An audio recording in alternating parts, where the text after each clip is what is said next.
Now, what these criminals did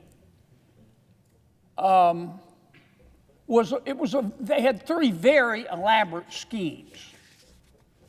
The first scheme was centered on supposedly feeding hungry children in the Somali community. A group, a nonprofit run by some people with Somali ancestry.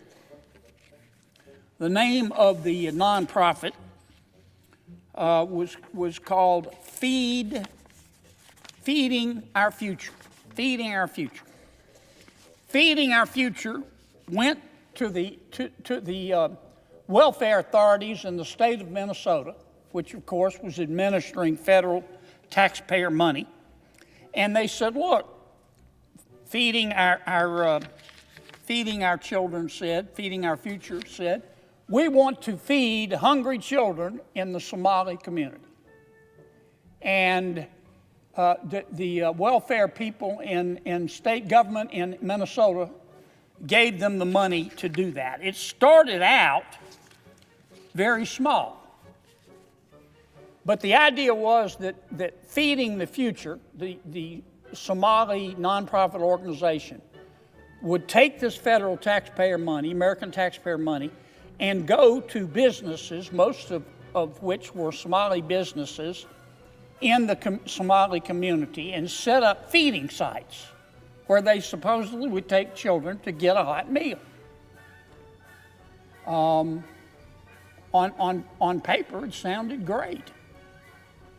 As I say, it started out very, very small, just a few $1 million. But eventually, it got bigger and bigger and bigger.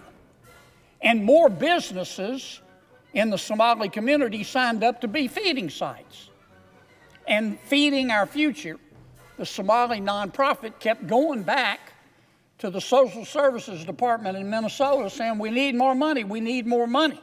And at the height of the fraud, they were spending about $100 million a year. Not over the lifetime of the program, $100 million a year. There's just one problem. There were no hungry children. There were hungry children. They just weren't getting any of the money.